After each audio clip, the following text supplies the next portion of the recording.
Hi. Hey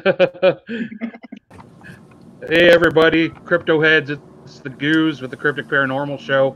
We almost didn't make it. We did. My computer crashed. We had all kinds of chaos. Completely forgot my wife had a computer. Duh. But we're here. We're good. We're live.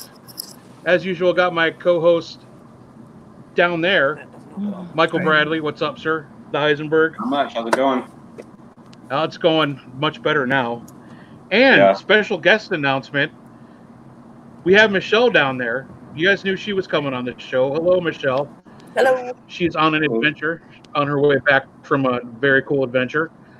And special announcement, we got a new member of the show.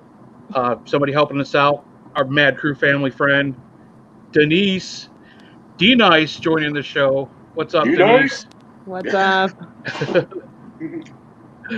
So just so everybody knows, when you're in the chat room, which I'm going to click over and make sure I'm not missing anything. When you're in the chat room, you see some of the posts that we make that Denise is helping us out. It's hard for me and Mike to control what's going on in the chat room and still do the interview and the show and everything. So she's helping us out, and she's going to be on from time to time when she feels like it. Otherwise, she'll be behind the scenes kind of knocking out the questions and helping us out with the show. So kind of like she's our producer. There you go. Ooh. So thank you. There you go. Thank you. Yeah. Of course. So thank you so much, Denise. Real quick, people signing in and watching. Lacey, one of our favorite people. Hello. Belle. Hello. Art. Hello. Holly.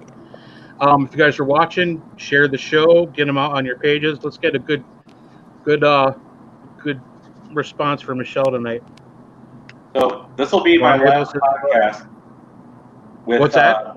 This will be my last podcast with the quarantine haircut. No. You want to see how crazy it is? Yeah, that's pretty long for you, man. Yeah. Luckily, I don't have that problem because I cut my own hair. So. I think I'm gonna keep it like this for the rest of the show. There you go. Very cool. But let's get on with it. We have Michelle Belanger here. Thank you so much for being on the show tonight. Hey, Appreciate no it. problem. Sorry for As still being always. on the road. Like I had this limited window to get this access to this collection of 4 books on ancient Egyptian astronomy and astrology. And they're like reference only. I've got a friend who works for the Columbus Library Association and Historical Society. So like I had this one chance to run down and get pictures of it before they had to go back in. So very nice. That is cool. That is really cool. I mean, how have you? Oh, sorry. Just had something weird happen. Please don't. Okay. We're good. I've been tech all day. How have you been handling the current pandemic situation? Because I know you're constantly busy, you're working on projects, going to different conventions. How have you been handling it? Haven't been doing the conventions at all, like since February. Everything's been just at home. The weird thing is I've been ridiculously busy because of all the online and streaming and whatnot. So there was a lull where I wasn't doing much of anything but playing World of Warcraft, I'll be honest. And then Greg and Dan in Newkirk put on PhenomenaCon. And I like just kind of discovered how easy it was to interact with people and like how many people were just hungry for like just hanging out. So we started doing that. I started live streaming making a batch of kefi, which is an ancient Egyptian temple incense recreated from a recipe that is scribed on the walls of the laboratory room at the temple complex in Edfu, and it's over 2,000 years old. And like I kind of make it by the book, and that particular recipe because it actually has like all of the measurements. And like so I've been live streaming like because it's a like almost like a 2-week process. Like every single day you got something you got to do with it, and live streaming like that just kind of picked up with. Suddenly I'm doing live streams on everything. Like it's been fun. Yeah, it's amazing. I mean, thank God for social media now. I mean, thank God for the streaming services. I mean, this is what's keeping people entertained at home right now. Well, as a person who grew up in like the 70s and 80s, I kind of think back, like, what would this have been when I was 14? What would this have been like if I was 16, 18, graduating? And very, very different world. Yeah. There would have been nothing. Yeah, it is. I know. I mean, you got the right letters. Either that or we all would have been getting up to some Stand By Me shenanigans. Oh, I know, right? Yeah. Oh, I'm just going for a walk, Mom. I'm just going for a walk. Don't mind us. We're just on our bikes, social distancing. Over We're gonna sing some songs. Yep. I grew up in the country, so I'm perfectly well versed in the social distancing thing. But I had to play with myself for quite a while before I went around. Shut up. Even like, play by yourself. I know what you mean. I had to play by myself with my imaginary friends because I had no one around. But okay, get it out of your system, Mike. I can relate to that. I grew up in a similar situation. Yeah. Me and my Hot Wheels and the sandbox and my Millennium Falcon and cap guns and just running around and finding ways to amuse myself. Right. So how do you, now that everything's kind of opening up, do you see yourself getting out to anything, or are you going to play it safe for a while? Probably going to play it safe. Like, this is the most out I've gone in a while, and this was purely because like the window for having access to these books was closing, and it happened to also coincide with the person who has the books, who works for the library system. Their daughter graduated, weirdest senior year ever, and so we did like a drive-by graduation party, and cool. Then I like kind of snuck into a part of their. I'm like all gloved up and masked up, and I'm like just taking hurried pictures of these books. But more than that, like I'm hesitant. Like I really think we need to proceed with caution. And I know for myself, as somebody who was an early heart patient, I need to be real careful. So I'm gonna kind of play it by ear as things go on. And I mean, I'm a writer, so it's not like I leave the house a whole lot anyway, unless I'm like actively going to a convention. So So no getting out and doing any ghost hunts or anything anytime soon for you, huh? Yeah, well, and honestly, I don't tend to do that too much in the summer unless it's like an active event, because I'm not really good with the heat. So I hear you. Yeah. Yeah, completely there's understand some points where it's like, once it's like past 85 or like, 90, and you're just out there, and of course these places, there's no hope for air conditioning. It's just muggy, buggy, full of bats and angry raccoons, and nope. Yeah, a whole lot of nope on that one for sure. I can't stand the heat, but I mean, we'll get out and probably do something. I'm going to help out with the public ghost hunt. I mean, there's going to be a lot of social distancing at Madison, but we're going to open back up slowly and hopefully, get running carefully, very carefully. But people are starting to want to get out, and I'm kind of one of them. But I'm going to be careful. Yeah. My wife is in healthcare, so we never know. We always got to be careful with that. So going back to work on the 8th, back into the office, not looking forward to that. Too many truck drivers. Gosh knows where they've been. But all right. If you guys have any questions for Michelle, feel free to ask away. This is a question and answer. But we got,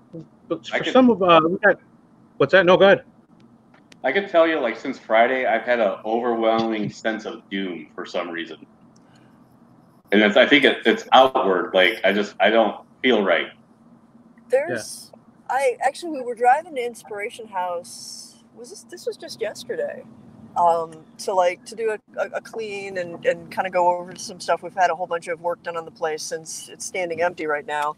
There was this point where like all the hairs on my arms are standing up, and I'm like, I'm used to someone who is psychic and empathic and like picks up on all this stuff. I'm used to that step of like, is this my shit or is this something coming from outside of me? So I'm like going through it going, no, this is not me. Like, what is going on? Like, I know that there's a lot of stuff going on in the world. I know, like whenever I keep up on Twitter and social media, like, it's enough to make your hair stand on end. But this felt different. And a couple of, more than a handful of folks that I know and work with in various capacities are all having like a similar thing. So like just I don't know, a precipice sort of feeling. Yeah, it's weird. I never really feel that, but ever since last Friday, it just hasn't been sitting right. Yeah. I haven't had a sense of doom more than I've had just a sense of what the F. Just like I wake up and I'm like, I'm in the worst mood. No reason to it. I mean, besides the obvious, but I feel like we're getting so saturated with such negativity just with the pandemic itself. And, you're trying to watch the news media and trying to, just keep up to date with things and how things in a whole are going, but you see all the other negativity going on in the world. And it's just like, it's overwhelming. And it's like Michelle said, I don't know if it's me or if it's just the energy from the outside world kind of just like seeping into me. Like, yeah, mine feels like it's out. Like, I don't really feel doom for me, but it seems like it's outward. Like, and it's probably because I could be, reading too many things, and I try not to anymore. I try to just, I try to stay with sports, but all they talk about the same thing. Yeah, right.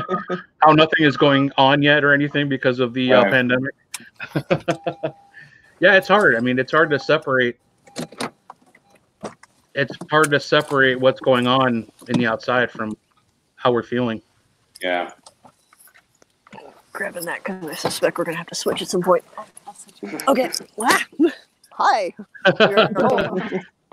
We get the tour of the Michelle Belanger's homestead. As I have to duck underneath the Japanese weeping maple that is just decided to like take over our front steps. So, like I said, had hopes to be home, but there was a pretty bad accident on 71. So. Oh no, that's horrible. We missed it. Yeah, no, it looked like it wasn't a very fun time for somebody. Yeah. We got a question here from Holly Miner for you. All right. Let's see Sorry, Denise. I forgot Denise is actually putting them up on her. Leave it alone. No touchy. No. You want me to read it? Yeah, go ahead. You're the reader. All right. Has the paranormal energy seemed to pick up more at Inspiration House? Sorry, I'll wait for she's ready. I should wait till she's set. Okay, what was the question again? Because I managed to yank my microphone out. Has the paranormal energy seemed to pick up more at Inspiration House? Actually, Inspiration House has been relatively quiet, although we were doing live streaming from there, and in pretty common fashion, everybody, all of the spirits there started to act up as soon as I started talking about the haunting there. Like they like to be talked about. Like they start to act up. The number of like knocks, pings, other things that were going on were pretty impressive. Cool. So let's talk about the Inspiration House. We have we talk about it every time you're on the show, but we have different groups of guests. We have a new following now. Mm-hmm. Tell us about what is the Inspiration House? What's the haunting there? Give us the story behind that. Before I do that, is it okay? Can you switch me from this device to another device? Like actually do a quick switch, because I'm on my phone. Yeah. And it just went from 40 to I'm going to shut off on you. Absolutely. My tech. Yeah. So go ahead. We're gonna swap real quick. Okay. It's just the night for technical difficulties. Is really what it comes down to. COVID. All right. All right. Let's see here. There we go. There we go. Get rid of that one. There we go. Perfect. Ha! So much better. All right. There we go. Yeah, we got you. Awesome. So the Inspiration House story. Let's see. It was 2 years ago, we'd been looking for a building, a house, a homestead that we could run classes out of that also had enough sleeping space. So if people wanted to do sleepovers or like late night ghost hunts, they could. And I wanted something that was older. I mean, I'll be honest, I was looking for a Victorian. And my criteria also was it had to be not only haunted, but I needed it to be the type of haunting that was not like really bad negative. Like I wanted a haunting that was very active, but that people could fairly safely investigate if they were just starting.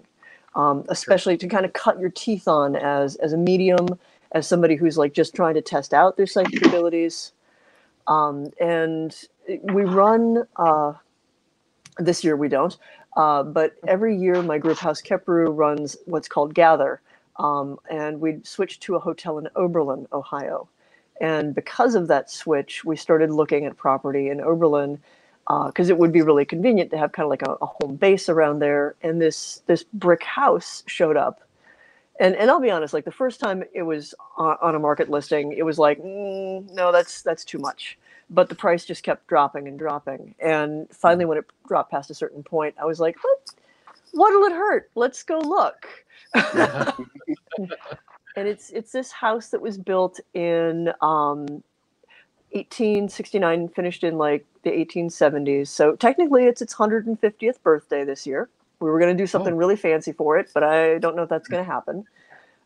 It's too bad. Yeah. Well, I mean, probably we'll be able to live stream some stuff. We don't know for sure, like when it was completed. Just vaguely in 1870. We know, like I've got death certificates and like materials of people who have died in the house in almost all cases of old age. So this was a house people moved into, lived their entire lives in, and loved enough that they died there, and they pretty much just didn't bother to move back out. There's a whole lot of invisible roommates in this particular location. We've had folks who were we were contacted by someone who'd lived there, I think in the 80s, and I will say that she worked up the nerve to reach out because she'd run across some reference to it, I think, in one of the Airbnb articles, because it was featured for Haunted Airbnbs last October. Oh, cool. And she was like, I grew up there. Like, I've got some stories. It's actually like really validating to hear that other people think the place is haunting because some stuff happened. And she's like, I'll talk more. And like, we reached out, but like, she never reached back. So I guess it was just a little bit too difficult for her to talk about, which I understand. So we know other people had experiences there over the years. There's the entire town has a connection to the Underground Railroad. And a number of people doing investigations there were like getting EVPs and stuff that made them really think that there was a tie-in with the Underground Railroad, which made no sense to me when the house was built in 1869. If you're familiar, like all of that would have been over after the Civil War. Right. But we learned and actually a friend who goes by Bird did a whole bunch of research at the Lorain County Archives and found that the property the house was built on had been owned by a husband and wife team who were very well-known conductors on the Underground Railroad. And their house, although it doesn't stand on that property anymore, was known as one of the few in Oberlin that had been refurbished to have hidden rooms and hidden passageways and booby traps. So when they tucked away freedom seekers, anybody breaking into the house trying to reclaim them got a nasty surprise. Oh, interesting. We got a couple questions. Okay. We got one from Lacey. I'm going to go back. Yeah, I see. When you're in the house, yeah. Do the spirits interact with each other? Yes. My favorite EVP, because it validated something I was perceiving. There's these two spirits. I believe that they are intelligent hauntings.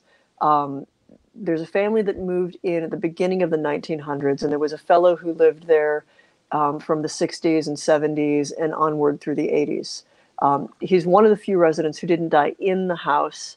Once his health had declined to the point where he wasn't able to keep up the house anymore, he basically like handed it off to a work colleague, somebody he'd done some books and art stuff with. And he was in a home. He passed away in a home not too long after that. So he was really, really into like art restoration. Like he was known for like his weaving and like just really super artsy fellow, which makes a lot of sense in Oberlin. He did some restoration stuff for like the Allen Memorial Museum out there. So he's 60s, 70s, 80s. And then there was the family who moved in the 1900s. And the matriarch of that family is Widow Ackelson. Okay. Every time I was in the parlors, I would get like this almost like whispers, again, not physical whispers, but the sense that there was a male voice and a female voice, and they sort of like were arguing like an old married couple of basically on like decor. Particularly, they had an objection about some of the window treatments in the parlors. And Uncle Tony with his trusty Pandoras was in there. After getting a couple of the spooky screams in the basement, he was up there and he got like on the recorder that argument between Widow Ackelson and Charles Du Bois, just kind of going back and forth about what they object and what they like about with the new decor. They're kind of hilarious. That's funny. We got a question from John Ward. He wants to Michelle, what recommendation would you give to someone starting to realize they have some sort of gift? Over the last year, I've started to notice when I channel, I close my eyes and clear my mind. I've been able to accurately see things. It doesn't always work, and I don't understand how it works. Just curious on your thoughts. I mean, if it helps, it doesn't always work for me either. And I can't really say I understand how it works. I have theories. And the way that I've developed those theories, as well as what I'd say is like fairly reliable points where I can go, it's going to work this time, like tricks for getting myself into the right headspace. Keep a journal, like write, record. If you're not the kind of person who likes to write full things out in a journal, find some way to keep a record of your various experiences and perceptions. These abilities, psychic is not a single category. It's an umbrella for a whole bunch of different abilities. You'll hear different words, clairvoyant or empath or like psychometry, like the ability to like pick objects up and get readings off of them. And it's not like any one person is only one or the other of these. It's sort of an ability that is on a spectrum. And you will find that you may have different experiences based on the time, the place, the circumstance, even like where you are at yourself. And the only way to learn how to navigate that is to have a good record. You want to make sure, at the very least, you get like a date stamp on what you're picking up. And then the other part about that is, I think it is natural, healthy, and necessary to have a skeptical mindset, to analyze it, to question it, but not when you're experiencing it. Allow yourself, if you can, to have kind of like these two mindsets. Allow yourself to experience it in the moment without hesitation. Try not to like overanalyze it. Just let it happen without inhibiting it, and hopefully without interpreting. Just let whatever it is pour out. Record it as best you can. Get a date and time stamp on that. And then once you've removed yourself from the experience, then bring your skeptical mind, then bring your analytical, objective mind, and just analyze the hell out of it.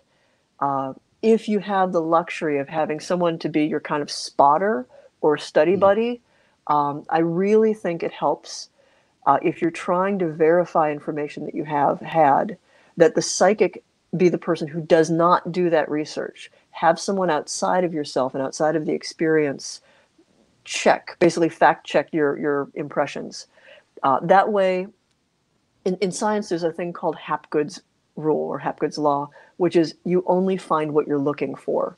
Whether we mean to or not, we can be biased by our expectations. So if we're really, really hoping to find proof that there had been a little boy who drowned on a property, we're going to overlook the 5 articles that talk about the little girl who was hung in the bathroom.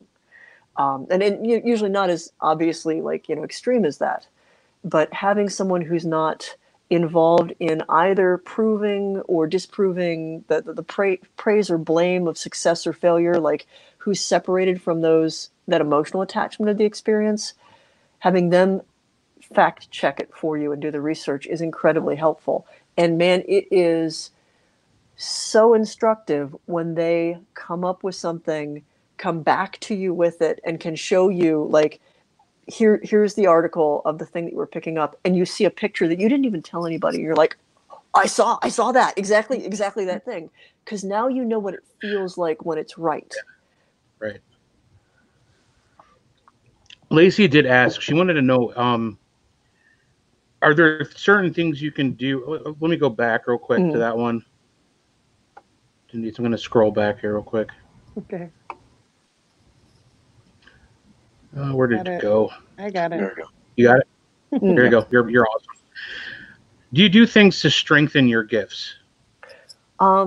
Yes. I mean, honestly, the easiest way to strengthen them is to continue to use them. It's like any kind of exercise. And also, the same goes for, like, when you're first starting out, you might find that you get worn out easily, or you end up with a headache, feeling overwhelmed.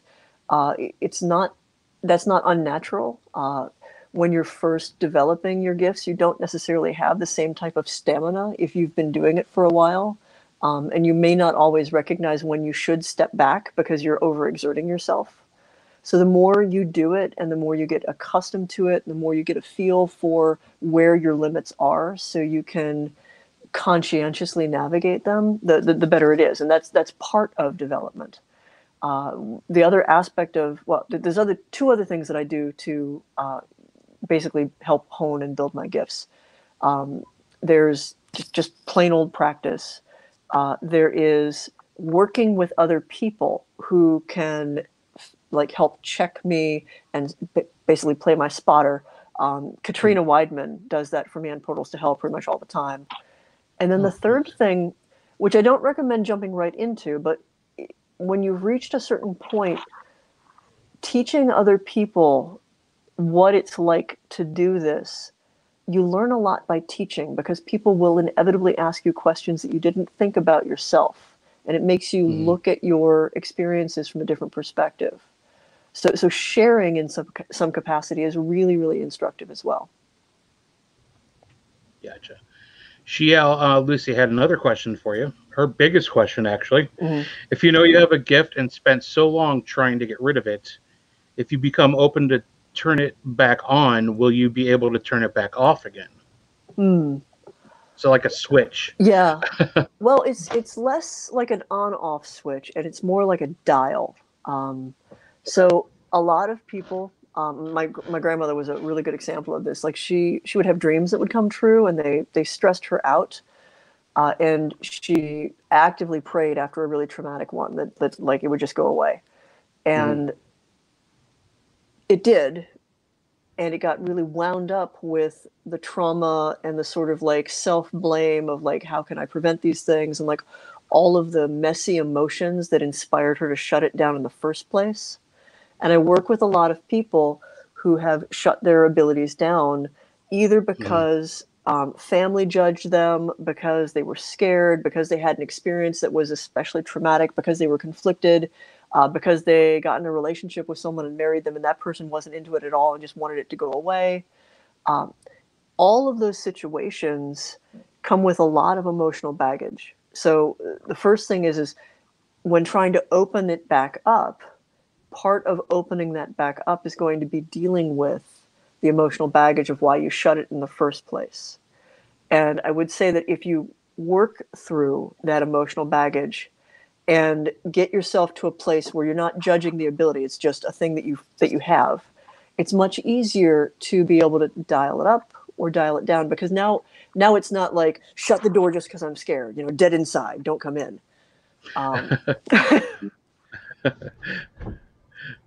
Gotcha. Christy Grissom had a comment and a question. Her best friend of 15 years died early yesterday. So sorry, Christy. Yeah. That's horrible news. Sorry. Early morning yesterday of cancer. She has the knowledge and ability to contact spirits, but not sure if she should out of fear if she manipulation of negative energies while she's vulnerable. I actually say across the board, I suggest to people who have just experienced a loss, not even because something might take advantage of you, but because there is a natural process of mourning that you need to go through, that you're incredibly raw, and it will be so difficult to be objective about any experiences. So I think what you should do in any case, when you have lost someone close to you, give yourself time to mourn and to do the like regular world physical here and now things that allow you to process this loss. Don't block out if things seem to present themselves to you. Don't cut out that part of who you are, because that may be a part of your mourning. But I would say don't seek it out. Allow it to happen if it does, and deal with all of the stuff that goes in to losing someone. I mean, there is no easy timeline for managing that kind of loss. Illyria lost her mother to cancer 6 years ago this month, and there's still ways that it. I think we're part of the Dead Moms Club. She and I and several folks here, like, and that's something that like you'll be fine, and then it just fucking blindsides you, and especially when it's somebody you're really close to, tread carefully on that. And I want to actually take that also to everybody else. I know that there are some people who are like really well-meaning, who are like, you've just lost this person, let me talk to them for you. Like, they want to help. And really resist that, because there's a lot of important stuff that goes on in simply mourning and achieving closure and going through just the psychological stages of grief, that kind of stuff can like add some complications and make some really rocky emotional experiences. And it's just best to let it happen if it happens, but don't invite it, and certainly never push it on someone. The hardest thing about that is, if they're talking to you, why aren't they talking to me? I heard that from someone once, because there were a bunch of people who were trying to like basically pass messages to her from a dead family member. And she was a psychic by herself, trained, everything, and she's like, I can't hear him. So if he's talking to you, like what does that mean? And just don't complicate it. It's hard enough. Right.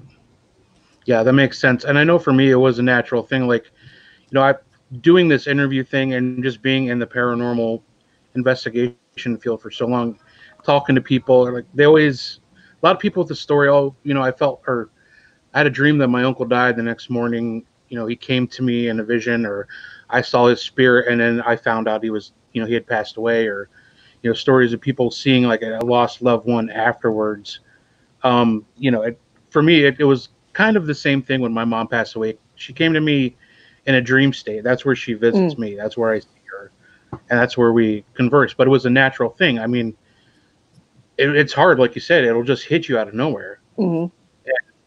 I couldn't imagine, like, I couldn't even really do any paranormal investigation period for a while after that. I mean, it took me a minute, because the reality of what you're doing hits you. You're like, okay, I'm speaking to dead people now. I have somebody who's close to me that passed away. It's really hard to like. It was hard for me, and but changes your perception. Yeah, it really does. And in time, she did naturally come to me, and in a dream, it was a great dream. I woke up frantic, hysterically crying, but after I sat, after I sat and thought about it, she was telling me she was all right, and it was fine. And she's not going anywhere, but she's okay. But Christy, again, so sorry for your loss. Yeah, I mean, seriously. Yeah. It's horrible. I hope you're well, and hope everybody who's mourning with you is well. Condolences.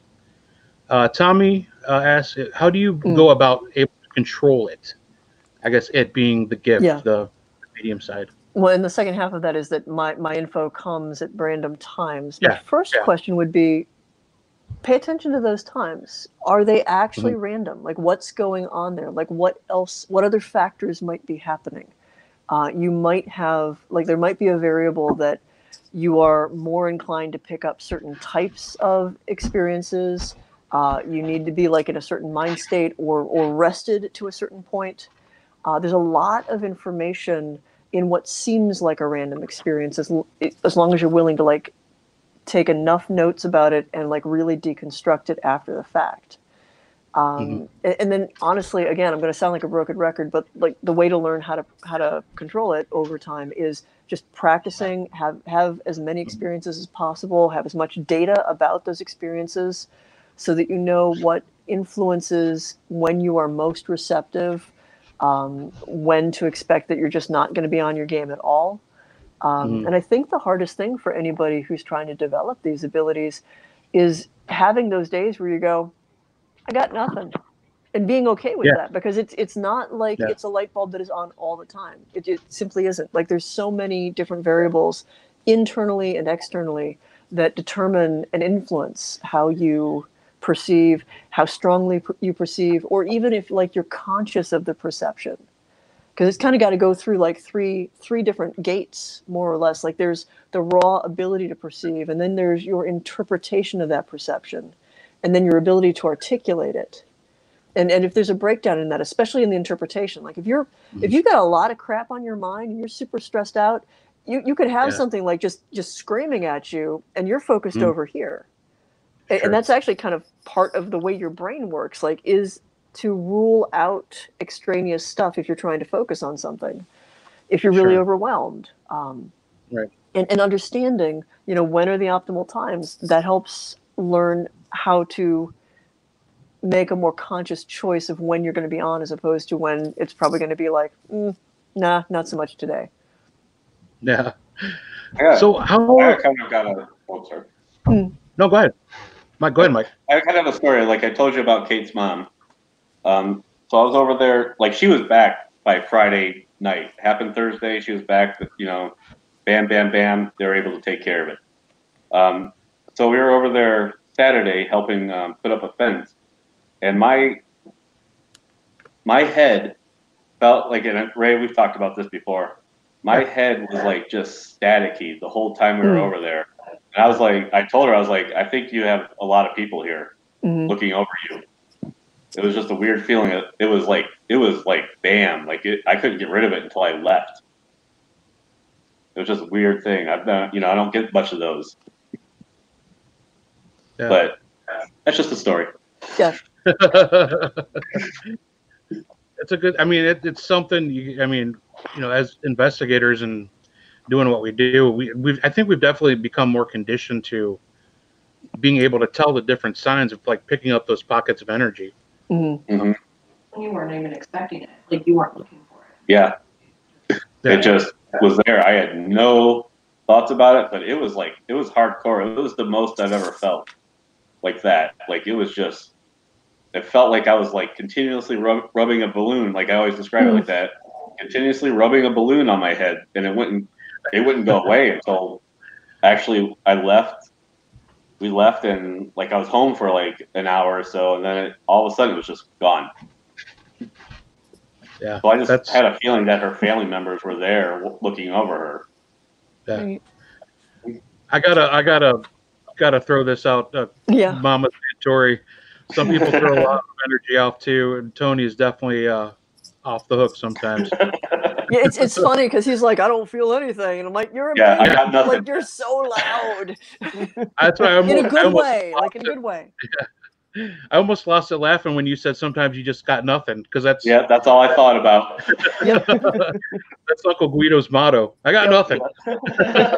And yet he'll be like, but I think I should put the Pandora on over in this room. Yeah. Right. Yeah.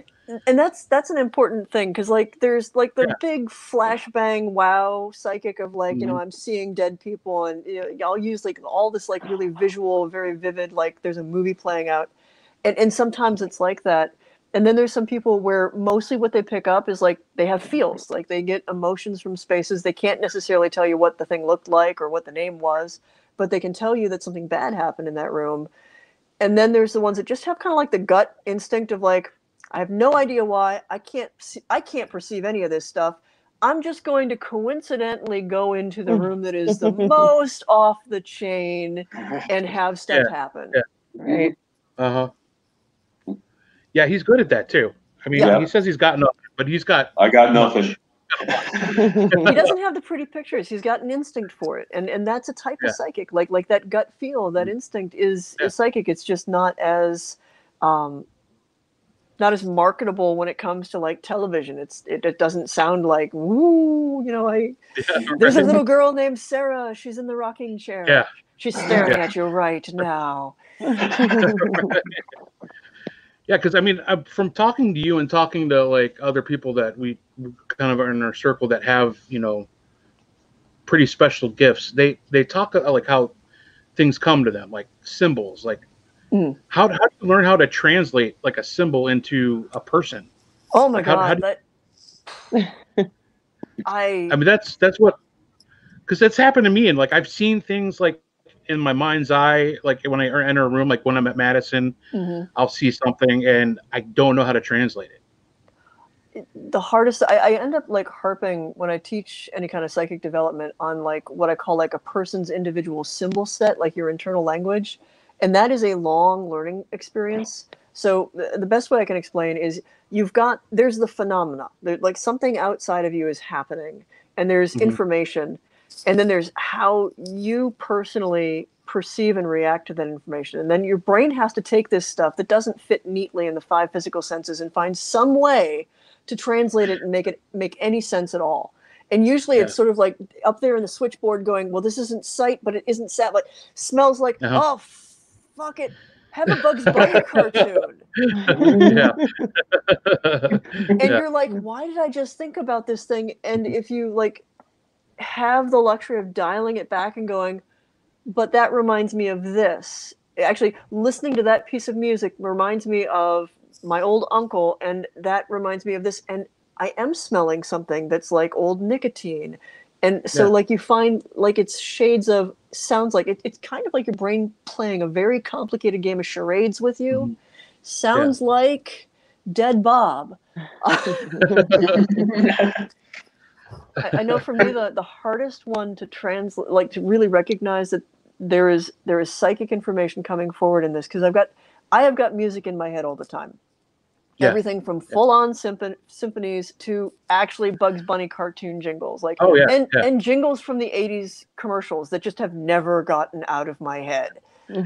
I've been literally walking around humming the complete soundtrack to Nightmare Before Christmas today, and I have no idea why.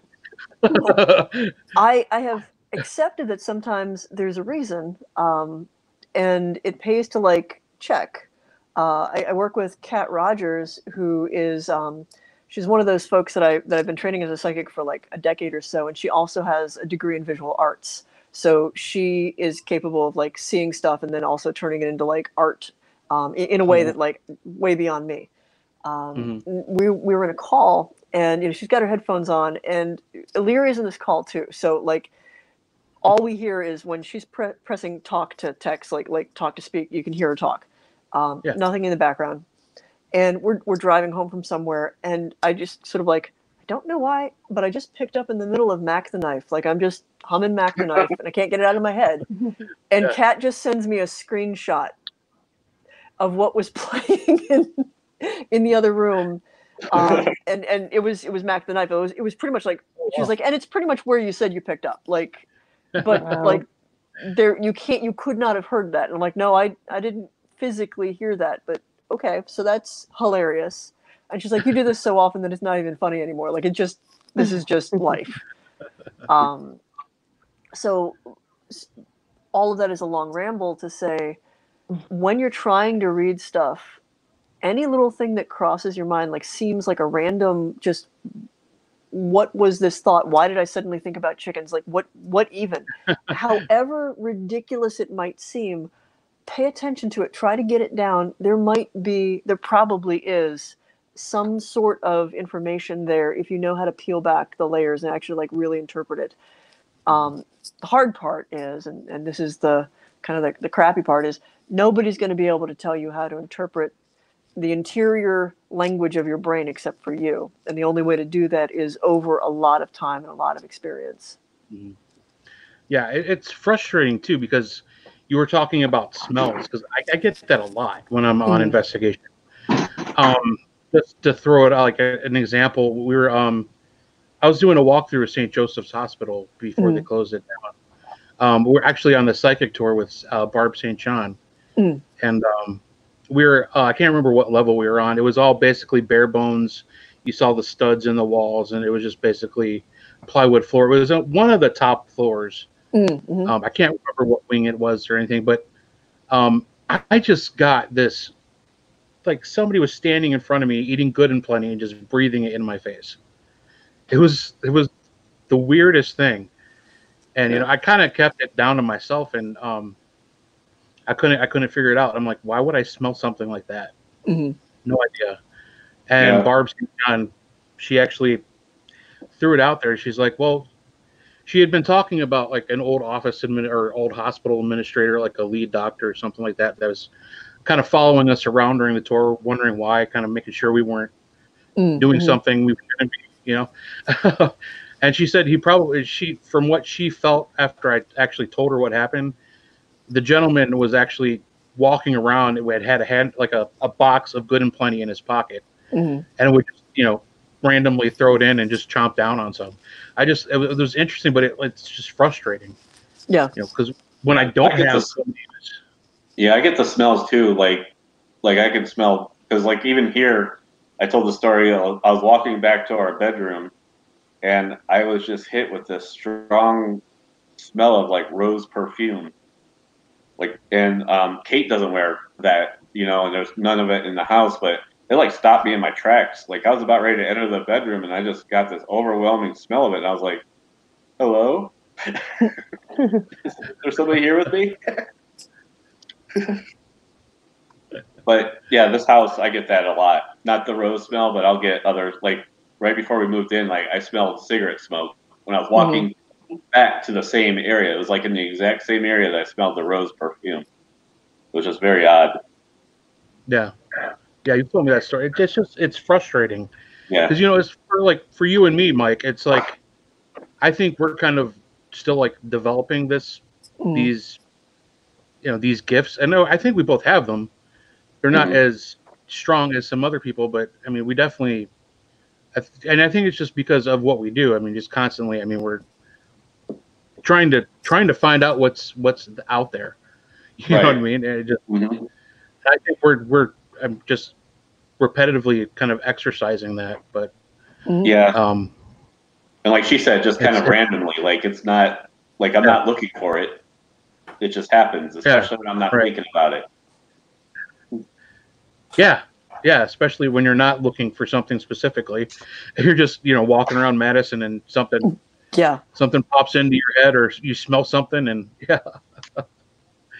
You were talking earlier, Michelle, about like how the word psychic kind of encompasses different things. Like what are the different rungs of the umbrella? Oh Lord. Well, the first caveat is it'll kind of a broad question. It'll depend on like what time period you're researching, because like different points, in the 70s it was ESP, and somebody who was psychic was like there were espers.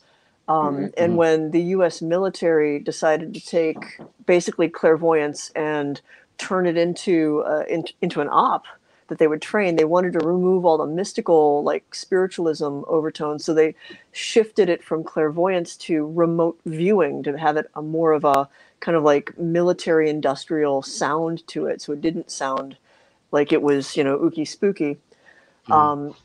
These days, most folks who talk about psychic abilities and want to like give them different names. I mean, there's empaths, empathy, the ability to not merely, like humans have empathy, like the ability to go, I feel for the pain that you feel. Like, we're beings that are social beings and can do that.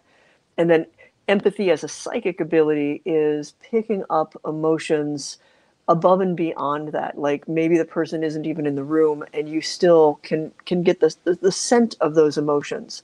A lot of empaths, the first difficult thing is like, they feel them as if they're theirs, and it's learning that that's actually like coming from outside of them. There's the clairs, clairaudience, clairsentience, clairtangency, clairvoyance, which are all fancy ways. Basically, they're the clear seeing is clairvoyance. The basically psychic vision, psychic hearing, psychic smelling, and I think there's like don't ask me to rattle off the like psychic smelling and the psychic tasting ones because they're real mouthfuls. First of all, I'd add also a particular ability where for a lot of people, the dreaming mind, the dream space, is the easiest place to communicate and connect. Not merely with spirits, but also with other people. So dream telepathy is something that is pretty common. It's actually between dream telepathy and death announcing visitations where spirits of loved ones or close friends show up like right around the moment of death. Those are the most commonly reported psychic experiences on the files of like the Society for Psychical Research and the American Society for Psychical Research, all the way back to like when those were founded. There are, I know some people who have almost like a space psychic ability of like spaces just feel like you can walk into it and kind of remember how it should have felt. And it doesn't necessarily come up as a visual thing, but it's like you walk in and you just, your body knows that the room should be a different way. I don't think there's a word for that one at all, but Illyria has it. And it's really interesting to watch it in, she relates to spaces and locations and sort of like the geometry of space in a way that's unusual and undeniably psychic. So it used to be in like the 1910s, 1920s, telepathy, empathy, like anything that involved reading people, any aspect of their thoughts, not word for word, but just the contents of a person's mind, fell under the blanket of telepathy. And over time, that's been separated from telepathy as more thoughts. And usually, like, you pick out like whole words or sentences. And empathy is more just like the emotional content. But it's important to know that, like, way back in the day, that was just one big lump. So we are in this process of sort of like constantly refining and recoining a lot of the language. There's, of course, mediumship, which is broadly the ability to speak with, perceive, and otherwise interact with spirits. Part of mediumship may include channeling, which is to allow the spirit to speak through you or otherwise act through you. And again, if we dial back to the spiritualist movement in the 1800s and the turn of the 20th century, that was kind of a part of being a medium, was spirits would work through you or talk through you. And we've kind of separated that a little bit. So the language is complicated because not everybody uses the same stuff, which, makes for communicating in this industry pretty rough. There's so many terms that it can get pretty confusing. Tommy wanted to know, what is it when you just receive information into your brain? I call it psychic for lack of a better thing. And it would depend on the source of the information. If a spirit just sort of, beams information into your brain, it's my belief, and I think I'm not alone in this, when spirits are communicating with us, what they're using is telepathy. I mean, they're communicating in the same way that we do with one another, without words when we do. It's just, that's their main way of doing it. It's not like they've got, mouth, lips, teeth, tongue to enunciate clearly that, like, my name is Sarah.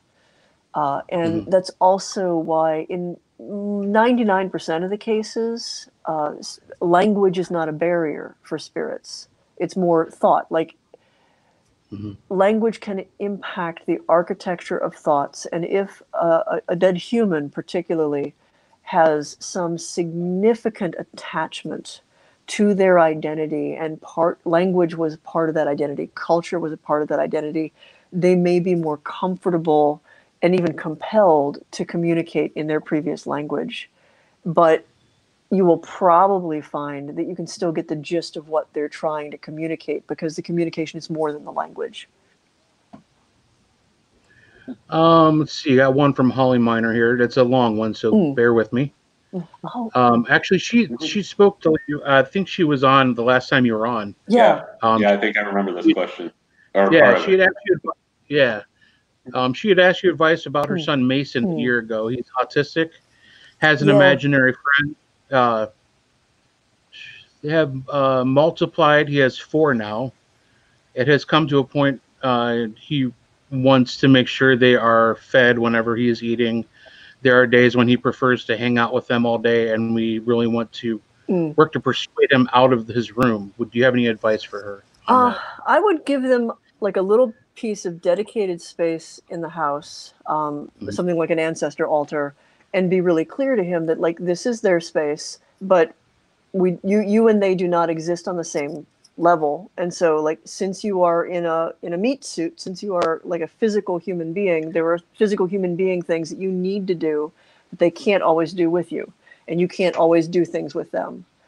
So setting up some boundaries, and I think creating a space that is sort of a bound space of like, this is where you go and do things with them, but they will stay here, and you will come and also do important human things because you're in a human suit for a reason.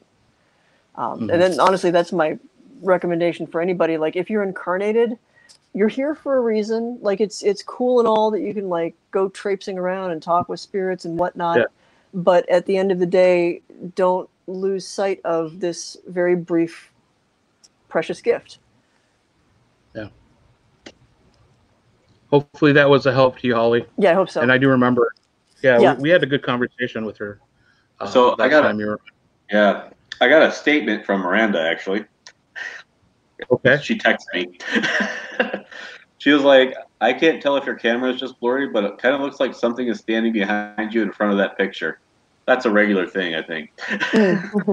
The camera is blurry, but like there is something like an interesting way in which it kind of like the camera keeps trying to like reset itself. So.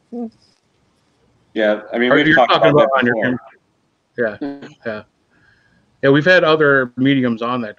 It seems to be a recurring story that somebody's always standing behind Michael. Well, you know. Oh, this is a good question. Yeah. Oh, there we go. Mandy. Hello, Mandy. We know Mandy. Love you, Mandy.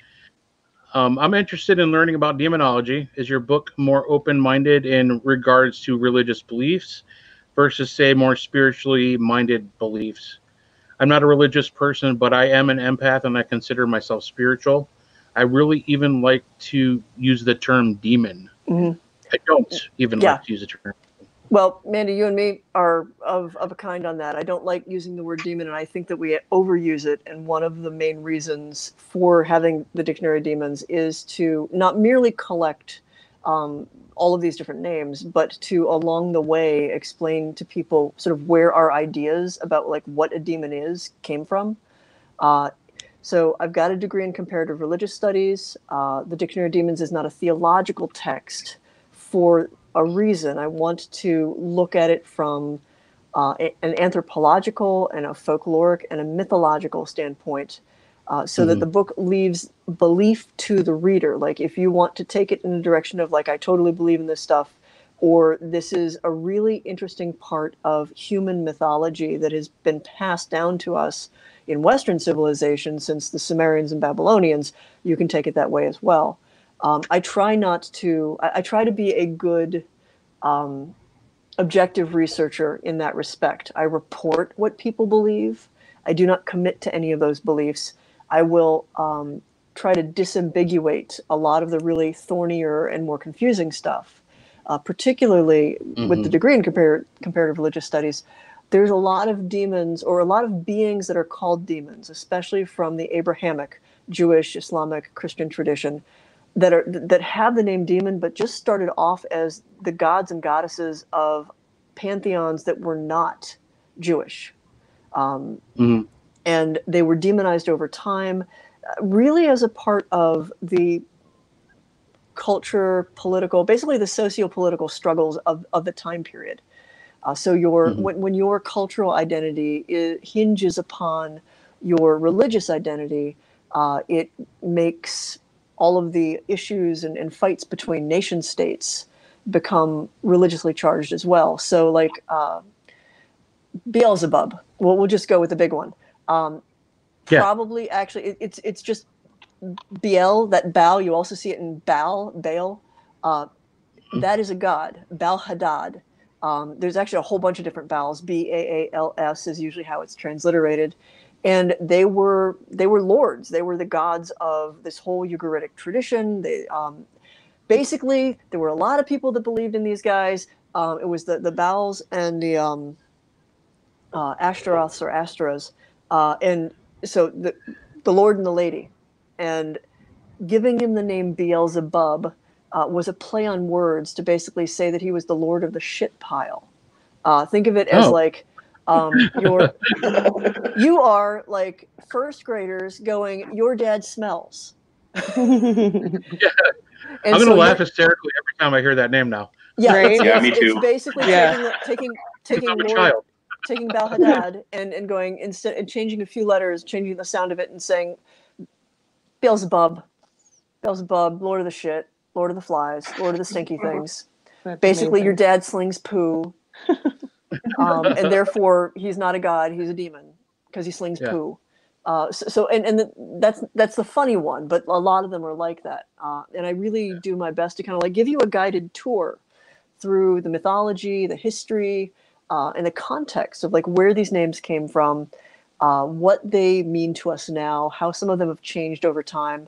Baphomet is another one that I really like because Baphomet pretty much came into existence as a result, almost certainly because of what was going on with the Templars when they were maybe going kind of native, and adopted a number of Islamic beliefs.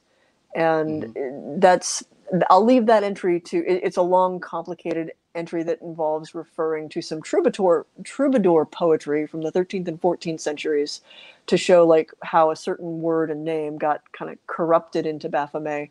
And then it, over time, became this mythologized figure. And then by 19th century occultism became this whole thing. That's interesting. That was very interesting. I have your book, and I have that too. I read it like it's an anthology, like almost a book of poetry, where you just kind of pick it up and you read through a couple of the entries and really, really interesting short story, and then you just put it away until later. It's a great book, and it's very I like the way you've written, kind of leaving the religious aspect kind of separate from it and just being the story, the myth itself. I mean, I needed to try. I mean, my goal was to make a text that a writer could use for world building, and a pagan could use if they wanted to understand a little bit better about like the pagan past and how that got woven into demonology as we see it. How like a Christian or a Catholic could use it, a Jew. Less Islamic, because I just do not have the expertise, and where demons, they do have demons in their tradition. It's more jinn. Although in this particular, in the 10th anniversary, I have like a couple of little bits that kind of give us a peek into where that comes into with Islamic and Arab Peninsula folklore. The one thing is I have to narrow it because it's such an enormous topic. So it's predominantly Western civilization, like Western European things in the grimoiric tradition. But I do delve a lot more into angels and demons and some angelology in the 10th anniversary thing. They let me put in some really chunky articles in the back. Oh, nice. I'll have to rebuy it. Yeah. The anniversary edition. I'll have a whole shelf just of the same book, just different editions. That's amazing. Real quick, Eddie Pence wanted to know, are you letting people into the Inspiration House yet? Not currently. We are, like all of the events, all of the retreats, everything is on hold.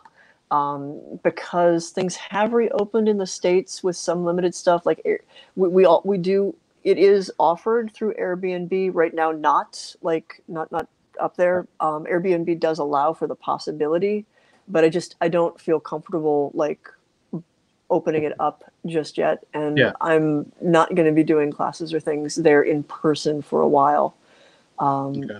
Unfortunately, like I think a lot of our information about this pandemic and particularly the virus itself is still in the, well, we're still learning about it, and we don't know enough solid information. I'm not, even though I've got friends in healthcare, like we're not solid enough with exactly like if somebody comes over there and sleeps over, like how long do you have to keep the place on lockdown? Like what kind of stuff do you need? Like how thoroughly do you have to clean stuff? And I don't want to screw that up at all. So right now I err on the side of, hi, I'm live streaming from Inspiration House. Let's talk to the dead people. That's safer that way. Yeah. And you're still posting all your events and all your books and everything on michellebelanger.com, correct? Yeah. And I've got a patreon.com/haunted that you get access. Like so Illyria went through like all of the classes and things that I've got on secret links and YouTubes and made like a spreadsheet of, I guess, 320 classes. Oh wow. Kind of a lot of stuff. I mean, I've been doing this for a while. Are you giving out degrees now? I half tempted to like actually come up with like sort of like a mystery school thing like that. Like it something like that is in the works. Not so much that I think I can give degrees out, but that like I could do like a full curriculum. And so like the Patreon, you have access to. Right now, I'm doing like a 5-part series on energy healing, from the basic of like how to sense it, what the energy body is, on up to some fairly complicated things. And yeah, the Patreon has become kind of a pretty nifty community too, which is really awesome to watch everybody kind of hang out and chat with one another and learn from one another. And they have voted that my next book will be on reincarnation, which goes right into this question. Yes, that leads right into the next question. Awesome. What a segue. Yeah. Perfect. Christy, her question, I do have another question, since you said reincarnation. Wow, amazing. It's like you're psychic or something. I know a man from 1700s that pops up in meditation, says he's a husband, but says probably he's now a spirit guide. But now a spirit guide. Is that possible? Yeah, it's totally possible. It's interesting to me, like I have a number of spirits that personally I believe I have connections to from past lives. And for lack of a better term, I'll call them spirit guides or ancestor spirits. But they don't, there are some schools of thought with spirit guides where like they are like, I don't know, like almost demigods. Like they're sort of like all these great enlightened beings. And all of the ones I've ever worked with are, like Cousin Bob, only he happens to be dead now, and he's got a different perspective, and he can do some different things. And he's really, really handy if, like, I need to protect a house, because I can just ask Bob to go, like, guard the doors and things and, like, kick something out, because he can just meet it on its own terms. Sure. So what I will say, yes, it is very possible and actually not uncommon for people that we've interacted with in past lives, if you believe in reincarnation, if they're not incarnated now, to maybe hang around and be a guardian, be a guide, be your buddy. I've got a friend who calls them spirit allies instead of spirit guides, and I kind of like that better. Yeah. Actually, that led right into somebody else's question. Do you believe some people can be reincarnated as angels? Yep, I'm an angel. I mean, it much like Demon. I saw you on page 75 of Demon. much like Demon, angel is another word that is a very charged word, and I think it depends on your background and your belief system who gets to get called an angel. If by angel you mean like a guardian angel, somebody who chooses to come back in spirit and watch out for people, watch after people. I've seen that way too often to say that it doesn't happen. Like grandma who gets like really invested and say like that first grandchild comes by and maybe she didn't get to see the grandchild come into the world, but she really wanted to. She's not earthbound if she's hanging around. She may make a conscious choice to be there, to help in the way that she can, And from a lot of perspectives, that makes her a guardian angel. Like, she is looking out for this person that she cares about, whose life she's invested in. And she does it out of love. Well, there you go, Tommy. Kathy says she knows it's true. Kathy says it's true. It's got to be true, right? Well, I mean, Kathy has some insider information. I mean, I believe in angels, but that would be a very long conversation. I do believe that there's things that we can call angels kicking around. No, Kathy said I have a dark side. Oh, well, okay. Got to be true then. Mischievous, at least. Somebody asked just elementals. Elementals question mark. Okay. Also, one of those terms. You believe? Yeah. What? Well, because it came up on one of the Portals to Hell episodes, the Return to Thomas House. Yeah, that's right. Yes. I'm often going to give the caveat when we are using words and labels, like, you have to take the context and the person using the word, because they don't always mean the same thing. Like, if a Catholic says demon, it may be a very different thing from, say, a pagan saying demon. So with that, elemental has become probably the most widely accepted word in the paranormal, describing non-human spirits that are tied to nature or natural phenomenon.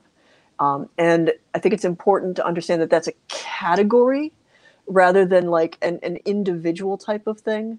Fairies or fae would fall under that based on that definition.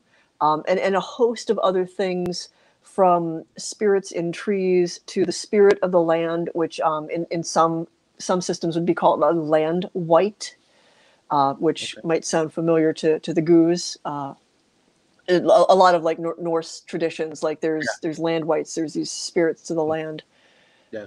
And so elementals are, it always confuses me because I've heard some people present them as like evil because they're non-human. And I think that's a limited and erroneous view. Now, they're not necessarily good, they're different, they're wild. They don't fit neatly into good or evil in the same way that nature doesn't fit neatly into good or evil. A wolf is not evil because it kills and eats things. It's a wolf. That's what they do. And the same thing holds true with elementals, is they are sometimes furious. They are sometimes destructive. They are sometimes wild and chaotic because that is their nature. And if you think that that's what you're dealing with in a location, it pays to learn what their rules are. Like, you are probably infringing on their space, and in most cases they are bigger and badder than you, so it pays to find ways to work with them as opposed to try to exert your will upon them. That's interesting. That's something I've been wanting to kind of get more into, as far as just reading about and researching. I'm with Linda. She had mentioned that's something she's been interested in learning more about, and I'm with her on that. Let's see. I wanted to go back to. Yeah. Oh, go ahead. Yeah. Well, now since we're on quarantine, now would be a really good time. Yeah. Go somewhere quiet and natural, especially if you think you have, like, you're working on an ability. In the same way that you go to a haunted house, go someplace quiet and just give yourself, I don't know, 15, 20 minutes to listen to the space. Okay. Listen to like all the natural, like physical natural stuff.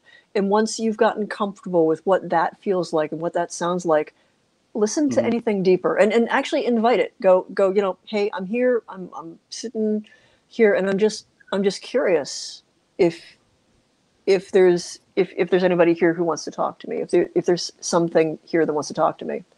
I grew up in Hinckley, Ohio, and I will say that the Ledges there, Whip's Ledges, was one of the first places that I had an undeniable encounter and communication with a nature spirit, with the spirit of the land.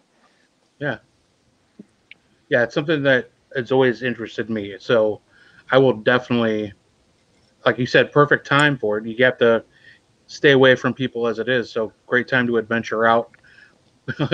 into some unknown place and have some quiet time and kind of delve into that yourself. Mandy Loftus, speaking of past panda lives, what are panda? Speaking of past lives, I have dreams where I'm me, but a different person interacting with people. I don't, or You I'm don't not know. even in the dream. Yeah. But watching strangers interact with each other. Is this possible past life regression? And how can I do that while I'm awake? It's possible that it's past life memories coming through in dreams. The hard part is that can also just be dreams. Some people are more adept at switching perspectives in dreams. Another, if we want to go for a psychic or a paranormal explanation, don't rule out the possibility that these are people that you are reaching out to and you are perceiving them from a distance. And like that sort of like third person perspective, especially if it's people that you know or events that you are able to confirm later, a psychic part of you is reaching out and perceiving that.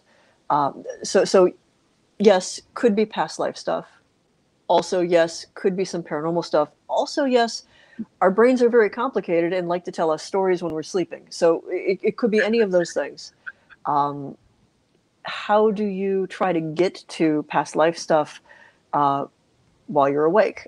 There's a lot of stuff that you can probably find online. I actually have, I think there's a couple even just open and free up on my site, my YouTube. You have to dig.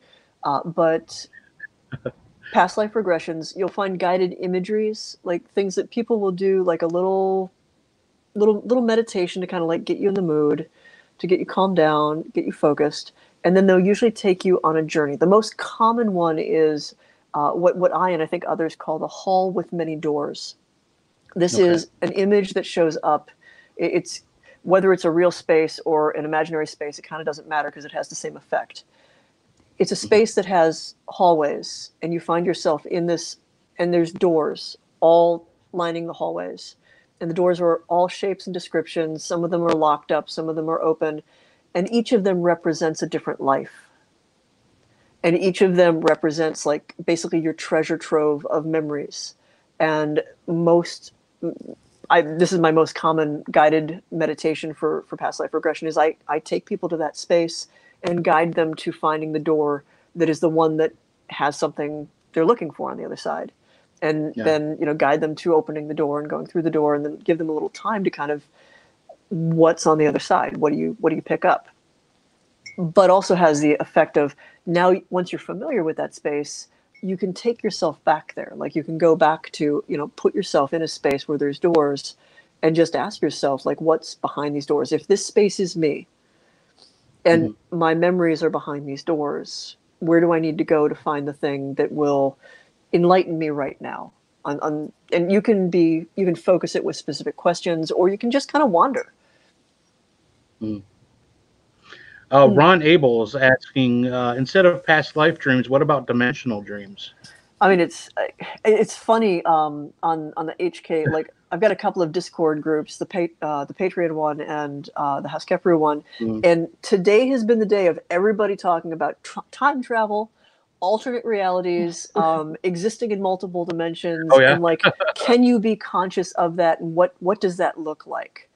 And I've got a couple of friends that I work with, one of whom, like, very potent magical worker, energy worker. I've known her for since like the early 2000s. And like her perspective is she can kind of like shift sometimes in between those, at least get kind of like a ping from a self over there. And I've definitely heard some people who will say stuff like that. And I'm just like, have you seen a therapist though? And not to denigrate it, but like the way in which they're explaining the experience, I'm like, let's just rule out that it's not something else, because you don't want it to be a brain tumor and assume that you're having a psychic experience. And all of those aside, yeah, why not? Why not like zipping in? The only thing that can be difficult for that is if we're talking about perceiving something that is super different from where we're at right now. It kind of goes to that we're in a physical body. It has a certain wiring for the way that it perceives stuff. And your brain is going to be biased to interpreting experiences in a way that seems familiar to you right now. It's normal to try to like go, this doesn't fit, and I guess it's this. So like a lot of people will be like, well, you know, if could I have past lives that weren't human? Yeah, but would you recognize them as such? Like if you were a honeybee in a past life, for a very extreme example, you know, you have a completely different way of moving around the world. You don't even see in the same spectrum.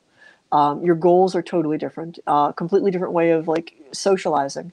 How would you recognize those memories? Even if you could make sense of them, how would you recognize them as this is definitely a honeybee? Like you might just be like, I've got this weird, like I just see a field of flowers, but the colors are all weird. Like, and you're going to be like, I guess I was human and my eyes were funny because I'm human right now, and it's sort of normal to go, Right. maybe I'm always like this. Yeah. Deb Schneider has a good question. She wants to know what it's called when I look at a picture and pick up information. What's on it? Oh God, I forget if there is a specific term for it. Most of the terms would depend on how you're getting the information from the picture. If you are picking up the picture physically, there is an element of psychometry, the psychic ability to read energy and impressions off of physical objects. If you are simply looking at the picture, a lot of people will use a focus to direct their particular psychic abilities. So you might be using clairvoyance, you might be using mediumship to communicate with a spirit, and the picture is you happen to respond to that as a focus. Different people will find different things help them tune their abilities into a particular person or place or event. You could also be using that picture to basically remote view something related to a person or an event in that picture. So what the simple answer is you are probably using the picture as a focus. You happen to have a knack for doing that, and depending on how that ability is presenting itself to you will determine, is it clairvoyance? Is it foresight? Is it remote viewing? That part I can't say for sure. Thoughts on shadow work? Yeah, what are your thoughts on shadow work? Absolutely necessary thing that pretty much everybody on the planet should do. A fundamental part of therapy, but also a fundamental part of psychic development. And what the is it? Exactly. so named from Carl Jung, one of the fathers of modern psychology, identified different parts of the psyche, and one of them is something that he called the shadow. And the shadow is sort of that part of yourself where you dunked all of the stuff that you rejected, all the stuff you suppressed, all the stuff that you found creepy or unlovable or unwantable in your personality. And shoving any part of yourself off into a corner and locking the door just means that it gets really mucky and ugly and will control your behavior when you're not looking. Basically, by shutting it behind a door, you guarantee that it will influence you in a way you can't control. You can't make choices about it. Shadow work is the long and often involved and sometimes uncomfortable process of looking at all of the parts of yourself you have trouble with. That temper, those memories that you suppressed about a bad experience in your childhood, the fact that you might not be the person that your parents raised you and told you that you had to be, that you have a ridiculous sense of humor when you're really very, very invested in being a dark, spooky goth, which is important. Like, shadow doesn't necessarily mean dark. It just means unwanted, unloved, rejected. Shadow work is going through all of that stuff, taking it out, going, this is a part of me, and making a choice.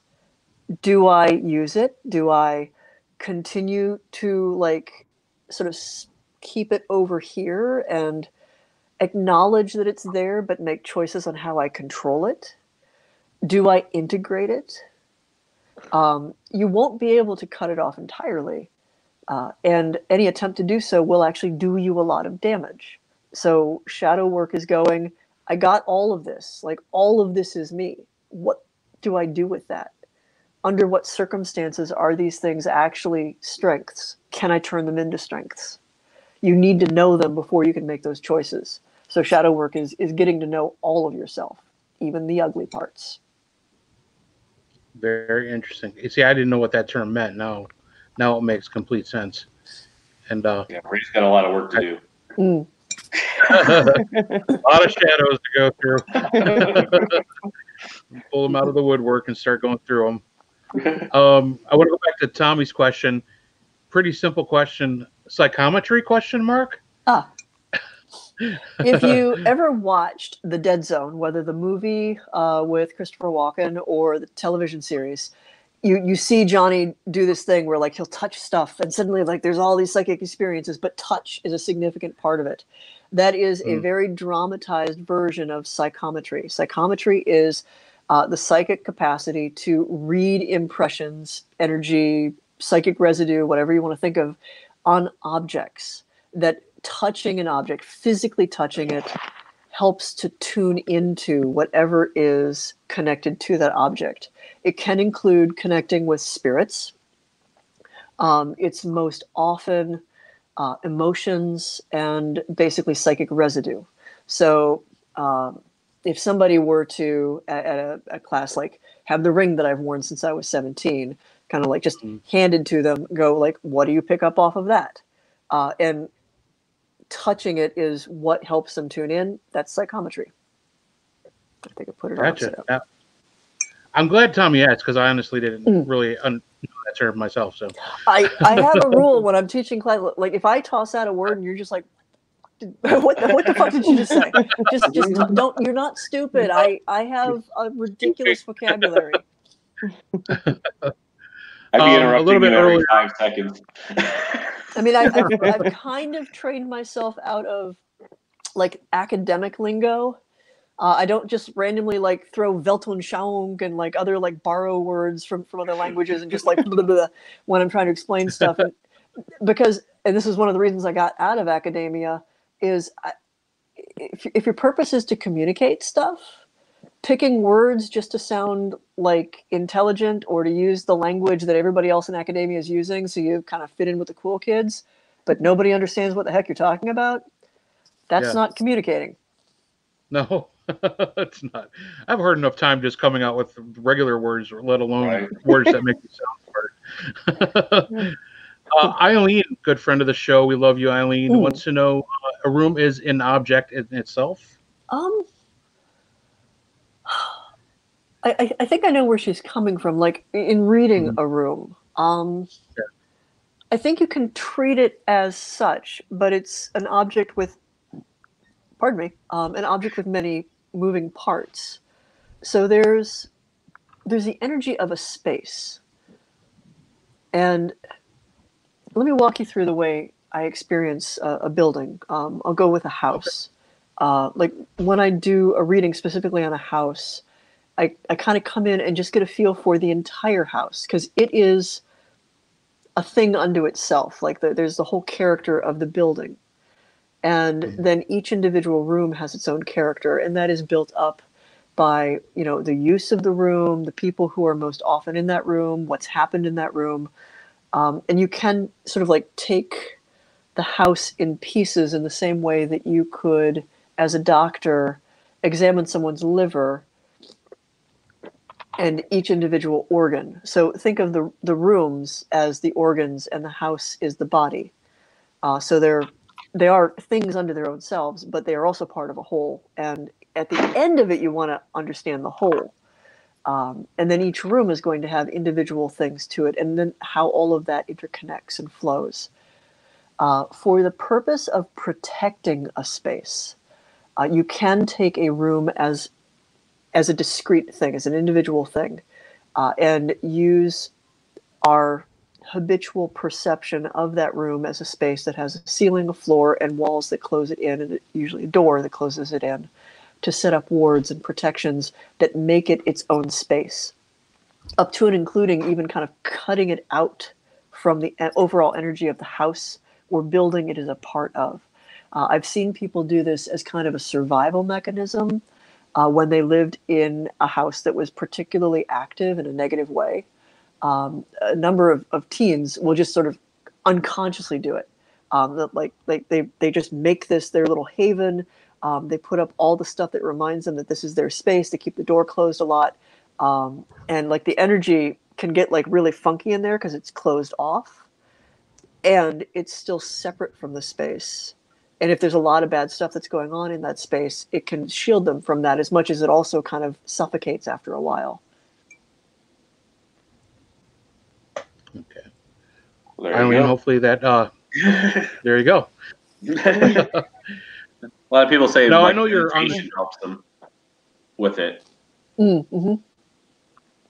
Yeah, I agree. I've seen that actually quite a few times.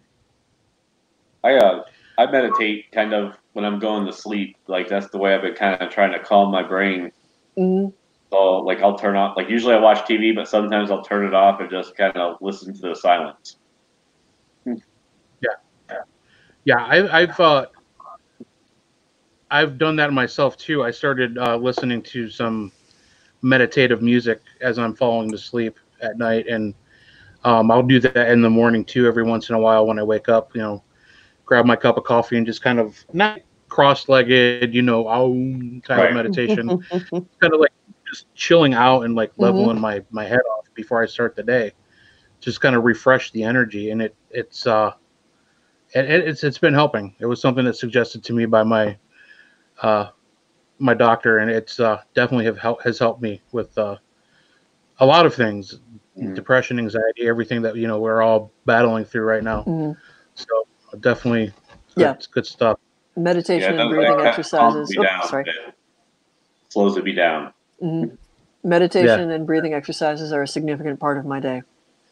Yeah, they're becoming part of mine too. Tommy asks, do you find some spirits hide from you even when you just want to help them? Oh, yeah. I mean, spirits have a lot more agency than I think a lot of people give them credit for. Like, they don't have to be there just because that's the place that they're often perceived in. And if they don't like the cut of your jib, they might just be like, nope, sorry, not going to show up for this one. It's kind of funny because a lot of the anecdotal evidence about haunted houses is that if there's a human ghost, they died there, and now they are tied to that space. American Horror Story takes that to an extreme of there are certain spaces that just suck your soul in and you can never get out, except for that one day a year. And in practice, that's not how it works. It's more about perception. If the spirit, especially the human ghost, hasn't quite sorted out that they can just go wherever they want, they're likely to be in the same space. Even if they have sorted that out, they are likely to be in places that are comfortable for them or habitual for them, things that have a lot of meaning. That those things can be people, which means that they're not necessarily tied to a single space. They may follow a person around. And there's no obligation on their part to engage with a person, to answer the person's questions just because they asked. You're not ghost hunters or psychics are not necromancers. You're not summoning a spirit. You're not binding the spirit. You're not compelling it to answer. You are ideally working with free will. And yeah, they can totally be like, nope, sorry, don't care. Yeah, we see that. I mean, I don't know. Do you believe in the term it's a term that paranormal investigators, ghost hunters, whatever you want to call it, certain locations have been investigated so many times that the energy has kind of died down, or the spirit. Is that something that, oversaturated? Yeah, and I've been to a couple of those places where it's like, well, it's not like the spirits are gone. They're just sick to death of being somebody's sideshow. So they're just like, if we just don't engage, they'll eventually go away. Yeah. Don't encourage them. They're just done. Right. Yeah, I've been to a couple of locations like that. Just locations that have been labeled the most haunted building in the United States, and Dad, I don't know. there's another aspect to that. If you're not dealing with intelligent spirits, if you're dealing with residual haunting, the whole point of that is this is energy that has been imprinted on a space. Well, we also imprint energy on spaces every time we go into them, every time we engage with them, every experience we have. People leave, and we're building stuff up. So if you have a space that had, let's say, there was a double murder that happened there, 150 years ago, and people discovered that like you could kind of get a lot of the feel for that. Some people would see it replay, and more people start going in, and more people start going in. It's a lot like, how they had to start shutting down parts of Mammoth Caves because simply the humidity that comes from the human body was interfering with just the whole ecosystem of the cave. We start to impact the space that we are now mobbing, and it can start to overwrite the space. It can start to like just sort of wash it away. Yeah. I'm sorry, Denise, I got to do it. Mama Santori's going crazy over something here. She said, this is your cue. You need to tell them about the big puppy Ewok guy. Denise, tell them. You better listen to Mom. Oh. You better listen. Oh. What is this? I didn't see it. All night, so I didn't let's see talk it. about this. I could listen to Michelle talk all day and not say a word and be fine with it. I noticed that she was skipping those questions and stuff. Right? Ignore them. I honestly didn't realize you guys could see those. Yeah. Oh yeah. No. Now Eddie's he's like, come on, Denise. Come on. So now we got everybody on the edge of their seat. Curious.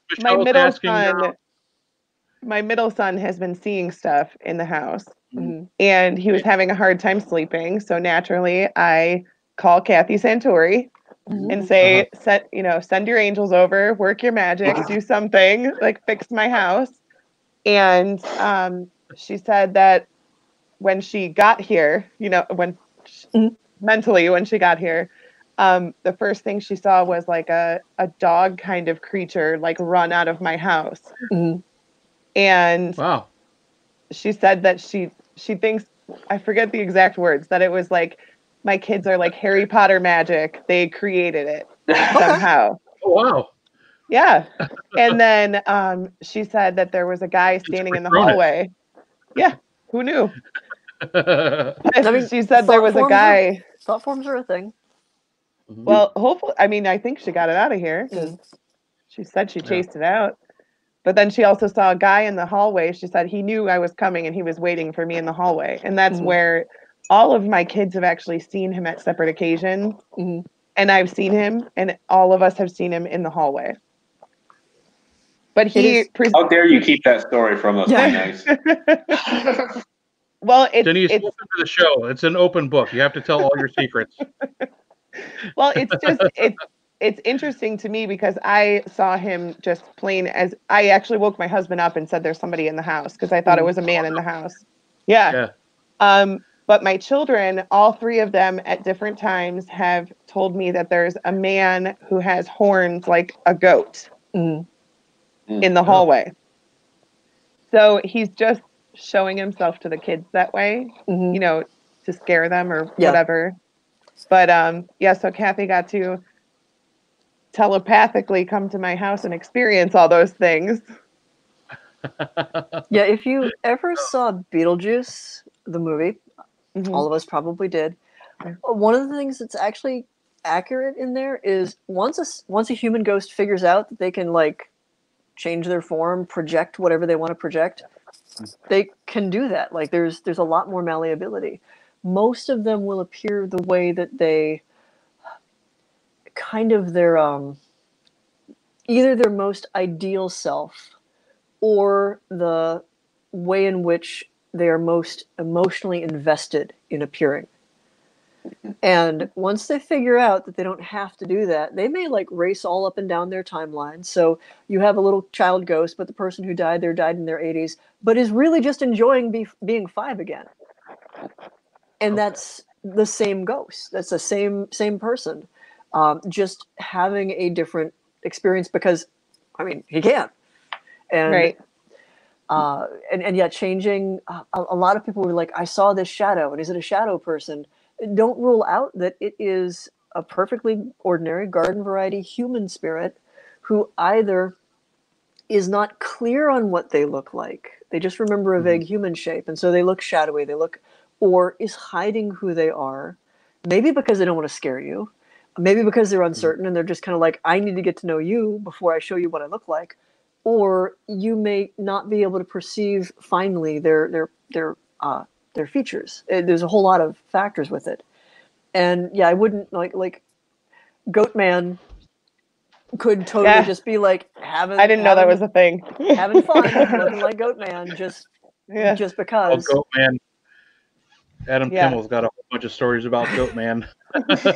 Goat boy, save him, Goat boy. Yeah, I mean, I think my oldest is 16, and the first time he saw it was probably 10 years ago, and I didn't learn anything about this Goat Man until like 2 years ago. So, I mean, and all three of them have described it exactly the same.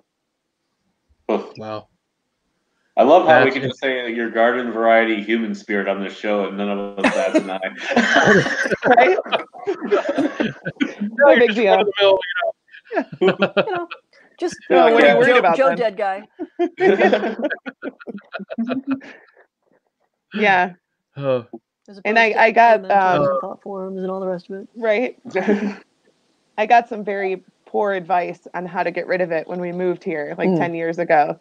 And all it did was make it angry, and my lights would flicker and my cabinets would slam, and I was like, all right, I'm done with that. We're just going to live together and be happy. I mean, 9 times out of 10, that's the better answer, is like, okay, so you probably have as much right to be here as I do, and it would be great if you helped me with the rent, but, let's just sort of set some ground rules, like, this is what I want you to do, like, and sometimes they're just happy to be acknowledged, and then they'll just sort of stop looming or creeping around. I mean, every once in a while you get one that's just like, I can poke people. Right?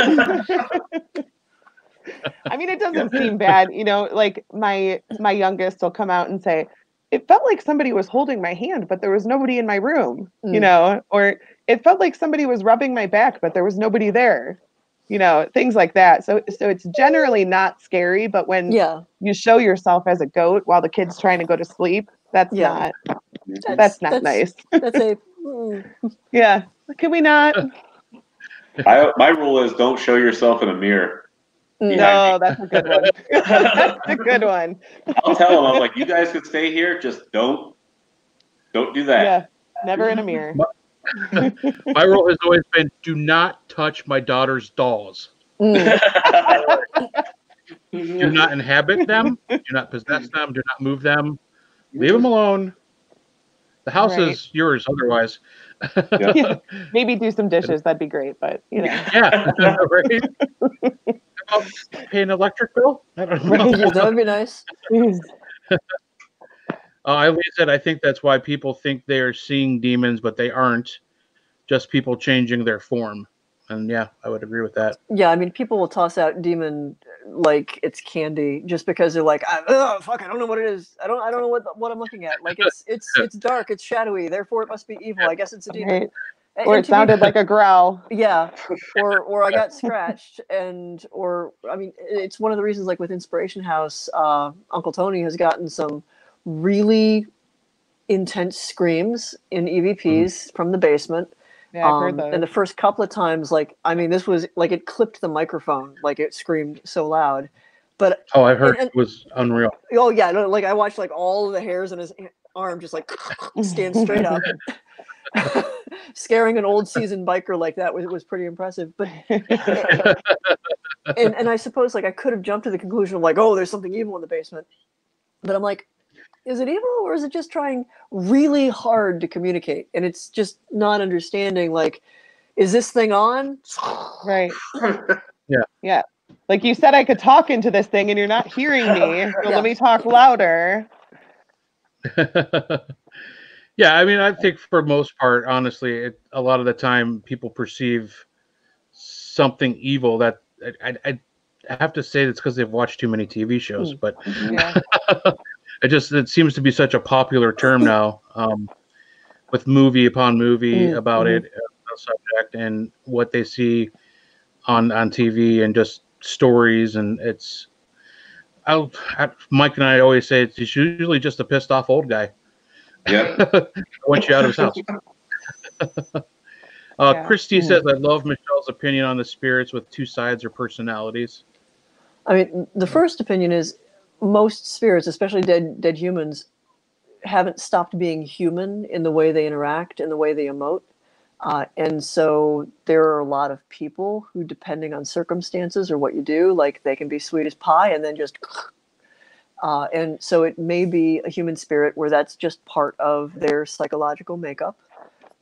It can be someone who, in a negative way, because you'll see this with humans a lot. They're the ones that have learned to put a very good face forward and let you know, oh, everything's fine, everything's totally fine, and then there's really who they are. So sometimes it's something that is consciously, willfully hiding a darker side. I don't think that always means that these are non-human or demonic, because honestly, some of the nastiest things I've encountered are people. We're still nasty because of all of the baggage they carried over as people. If you ever watched Paranormal State, the glove episodes, that Haunting in Daisy Town fit a whole lot of things off of a checklist for some pretty nasty types of things. It was just a dead guy though, and he was just a dick. I mean, there's a reason why I'm like, come on, wife beater, come on, pick on me, pick on somebody your own size. I remember that episode. Yeah, it was pretty intense. Linda Dick's got to love grumpy old spirits. Yeah, yeah. Tommy said bipolar ghost. and the thing, I have encountered a few instances where I know the general belief is once someone dies, they leave behind all of the complexities of this mortal coil, and if they're really wound up with that, though, they will carry it forward until they realize that they can let it go. Some of them just need basically psychic therapy. They need a therapist who can talk to ghosts. And I've seen instances where there was mental illness that was a significant part of what they carried forward with them, and they still behaved that way. Doing readings in some of the old asylums are really complicated for ones that were so that was how they lived, that was how they died, that's what they're still wound up in, this kind of waking nightmare where they can't tell what's real and what's not. And trying to communicate with them and pull them back out of that is incredibly difficult. Mama Santori, Tony said he'll be a grumpy old man. Isn't he already? No, I'm just kidding. Yeah. I'm just gonna carry on, man. Yeah. Carry on my No, we love song. You're gonna get a AVP that says, "I got nothing." Nothing. You're like, damn it, Tony. Catherine Rogers is on, says ghost therapy. Is that a Oh no, that's a ghost therapy. Kat's one of the folks that I've been teaching for forever. She's the one who does the energy body readings and things. Oh, okay. Gotcha. Sure. We got about 10 minutes, folks, left. If you have any last minute questions for Michelle, now is the time to do it. Chrissy said, "Gotta go, Michelle. Been following for years. You're a big inspiration for me. Thank you for helping with my friend Shrina. Rest in peace. Thank you." And have a good night, Christy. And again, so sorry for the loss of your friend. Yeah, have a good night, Chris. Sending much love. Have a good night. Yeah, it has been a time of far too much loss. Yeah, it has. And it seems amplified by everything that's going on, even if it's not pandemic related. It's there's something out there. And you can't do funerals, and finding closure is incredibly difficult. Right. For folks who can't do funerals, I'm going to say write a letter to the dead. Time-honored tradition. Burn it, bury it, pass it along, but get everything off your chest and give yourself your own closure. That's a great idea. Yeah, it is. You need that closure for sure. Trust. Catherine Rogers wants to know when the new Dictionary of Demons is going to drop. The hottest album of the year. September 8th is the date. I suspect if Amazon is still being Amazon when it finally drops, it'll probably, like, all the pre-orders will ship first. And I have my edits on me, like, right now. They probably will get turned in on Monday. And there was like maybe 18 different little for a book that's like 500 pages long. Like, it was not a whole lot of edits. It was really nice. So September. It will come out in September. You can make pre-orders. The thing about this edition is it is the 10th anniversary edition. It is hardback, embossed, big and fancy, and limited. So there will only be 3,000 copies of the hardback put out.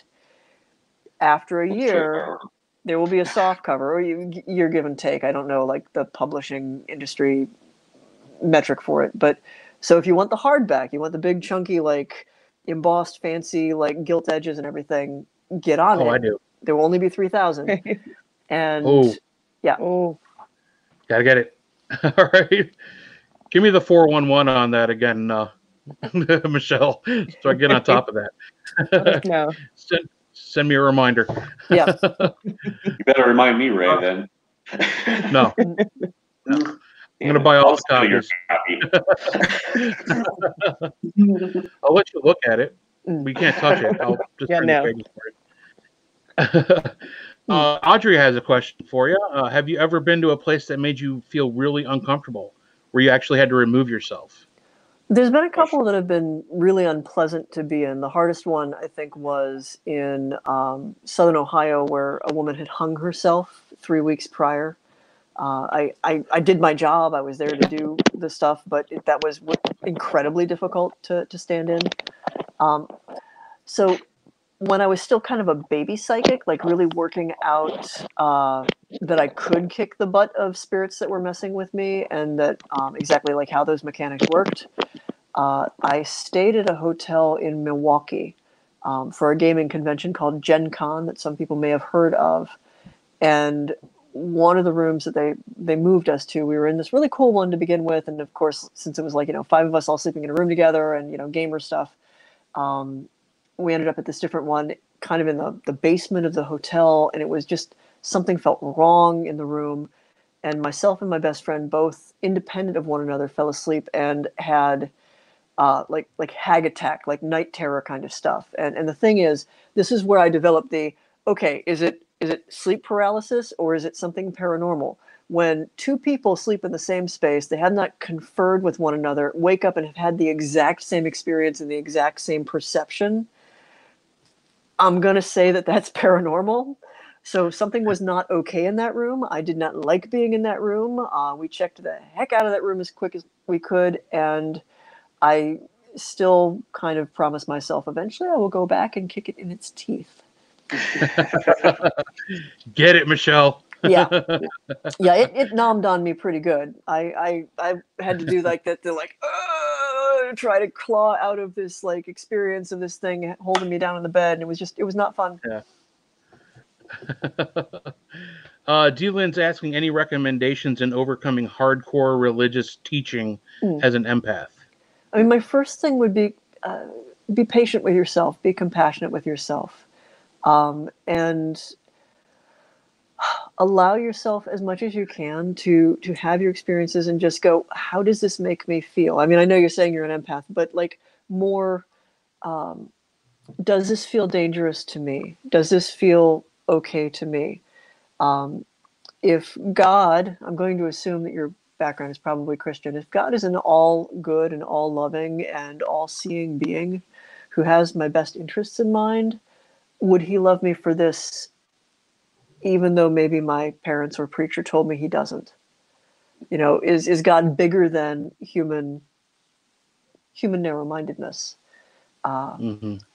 Ultimately, like, especially if your religion is still important to you, cultivate a more direct relationship, a more personal relationship with what you believe and what speaks to you. And listen to what mystics call that still small voice and allow that to be your guide. don't let humans interpret what God thinks of you for you, because that's almost always where it goes wrong. She said evangelical. Yeah, and, yep. Yeah, and Dee, I completely understand where you're coming from. I grew up in an evangelical church, and definitely a lot of judgment on certain things. I remember not even being able to play with Transformers like most of my friends. Oh wow! Yeah, it was some of the things were just. I mean, I look at them today. I'm like, I don't know. Like, it's just a lot of hardcore judgment on certain weird things too. Just things that they would make big deals out of nothing. And I mean, Dee, and I apologize if you're still involved with that sect of religion, but I definitely understand where you're coming from being judged. I certainly wouldn't go back to the church I grew up in and talk about what I do now. They would have me committed or in front of the church trying to save me with the power of God washing through me. It was interesting. But yeah. Marlene says, Michelle, I admire you. I have abilities similar to you and either have to embrace it or ignore it. Many people I know believe in me now. It's who I am. I have embraced it and am able to help others. Thank you for being who you are. So that's a very nice compliment. Thank you. Thank you, Marlene. Eileen says she's. Go ahead. Go ahead. No, go ahead. Well, I saw is it common for your family members not to talk to you? And I will say, it's easy to rule that out or ignore it because of being wound up emotionally with it. Like you're either so hopeful that they're going to contact or so fearful that they won't, that those emotions, that entanglement makes it very difficult to hear them. And again, it's also why I recommend for people to go through the mourning process, which can be a very long process, because you need to get comfortable with the loss and comfortable with where your relationship with them is now before you can cultivate a new relationship with them in that capacity. Very good. Tommy, I hope that answers your question. It is about that time, folks. I want to let Michelle have a moment. Michelle, if you want to let us share with us anything you have coming up for us to watch out for. I know we're all doing just the streaming online stuff right now because of what's going on, but you have any online streaming events to plug away? I mean, I keep popping up onto Facebook and YouTube. I'm probably going to start another batch of Kefi, that Egyptian temple incense, because everybody else is making sourdough. I'm just going to recreate 3,000-year-old incense. Why not? There you go. Why not? Why not? There's the Patreon, patreon.com/haunted. That's how long I've had a Patreon. I nailed haunted as my Patreon. And it's hopping. There's 175 people on there, and there's a whole community. Everybody's hanging out. There's a lot of sharing with folks too. It's not just throw money at me to do stuff, but it's also access to classes and things, and occasional chats and live streams. And there's a Discord where you can pop on and chit chat with folks. And yeah, other than that, Dictionary of Demons, it's coming out in September. Yeah. It is almost 500 pages long. There is a lot of research in there. I take on Zozo in one of the articles. So that might be fun to look at for either the train wreck's sake or the fact my lights just flickered when you said that, just so you know. That's funny. A lot of people saying what a great show this was, and I have Michelle Belanger to thank for that. Thank you for being on. It's always a pleasure to have you on. We always learn so much, and we have fun in the process. So thank you so much for being on. Yeah, and thank you for bearing with me for the first 15 minutes of we're trying to get home. Well, thank you for bearing with me freaking out about my computer when I had another one right next to me. Yeah, oh no, it's fine. I was like, well, that's actually not going to be a terrible thing if we're late a little bit, because we're 10 minutes away from the house. Dang it. No worries. You had to go get those books. I don't blame you. Right. Oh my god, it's a key part of ongoing research, and like I'm just. Yeah. Oh. Anyway. Tommy, you said you want to do this again tomorrow, man. If you can figure out a way for me to make a living off this, I can quit my day job. I will be more than happy to accommodate you on that one. I'm coming with you, Ray. Sure, man. Denise, if you want to come along for the ride, we can figure that out. Let's do it. I'm down. But that'll be the show for tonight. Again, thank you to Michelle for coming on. We'll have you on again. Let's go for a 4-peat. Eddie Pence, love you all. Love you too, brother. Wow, good show. And everybody stay safe. Yep, Mama Santori, tell Tony we love them. Santoris. Yeah, no, they're fantastic folk. Yeah. Tommy said he'll send us $5. That's a good way to start. Thank you, sir. Oh. The funny thing is, I have known Tony since I was 13. Wow, really? We actually were at the same funeral. A friend's father was part of, like, was a biker who hung out with Tony. Like, we found it out. Like, I was I wrote a thing about an early ghost thing that I had done where I consciously communicated with a spirit that showed up. And he was like, "Do you mean Big Jim Birch?" And we were at the same funeral. Wow. Oh, wow. Wow. Small world. That's amazing. Yeah, no, super small world. Like, it was one of those where it's like,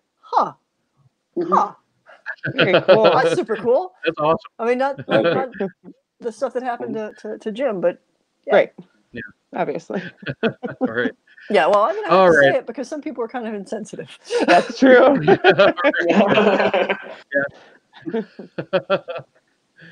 All right, everybody. That is the show for the evening. Thank you all for being a part. Denise, welcome to the show. Thank you for everything that you've done tonight. Yeah, thank you. Watching the chat, helping us out on social media. Yeah. And again, she'll be on and off when she can be, and she'll be a big part of the show. So thank you very much, Mike. Let me tell you what Denise said to me in the private chat real quick. When you said you were having computer issues, I said he is a computer issue, and she said your face is a computer issue. I was like, "Yep, good one." That's why we love Denise. That's a Denise, private chat, Heisenberg. There's no private in the Cryptic Paranormal show. So long, farewell, love you, goodbye. On that note, we will spook you later, Crypto Heads. Thanks for joining in, and stay tuned for another great show next Thursday night at 8 o'clock, right here on RU Network. We'll spook you later. Bye. Bye. Good night. Maybe. No, we're good. Maybe. Yeah, it was like, where's the off on this? I'm a Gen Xer. I'm almost.